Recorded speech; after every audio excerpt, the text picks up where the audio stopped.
പിന്നെ ഇതിൽ സിനിമാ ഗാനങ്ങളുടെ രീതിയിൽ പാട്ട് എഴുതുന്നില്ല, പാകുന്നത് അതിനായിട്ടൊരു രീതിയൊന്നുമില്ല. ഏത് പാട്ട് എഴുതിയതും സിനിമയിൽ പാടാ. നബി മദഹികളെ സിനിമയിലൊന്ന് പാടിയ സിനിമാ പാട്ട് എന്നല്ല പറയാം. അള്ളാവിൻ കാരുണ്യമില്ലെങ്കിൽ എത്തിയും എന്നൊക്കെ പറഞ്ഞ പാട്ടൊക്കെ ഉണ്ട്. ഇതൊക്കെ സിനിമയിൽ വരുന്ന പാട്ടാണ്.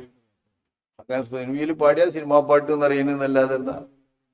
പക്ഷേ പ്രത്യേകമായ രീതി ഉണ്ടല്ലോ സിനിമാ പാട്ട് എന്നുള്ള നിലയിൽ ഇങ്ങനെ ആളുകൾ മൂടുമ്പോ ആ പാട്ട് ഇങ്ങനെ ഓർമ്മ വരുന്നൊരു ലേശം കുഴപ്പമുണ്ട്. അപ്പം ചില ആളുകൾക്ക് ഒരു അരോചകത്വം തോന്നും.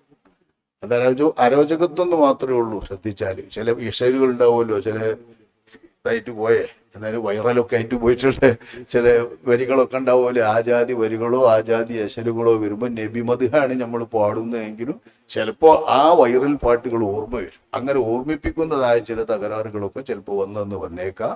സിനിമക്കായിട്ടൊരു പാട്ടില്ല. പാട്ട് സിനിമ ആക്കല, സിനിമയിൽ കൊണ്ടുവരുമ്പോൾ സിനിമ പാട്ടാകും.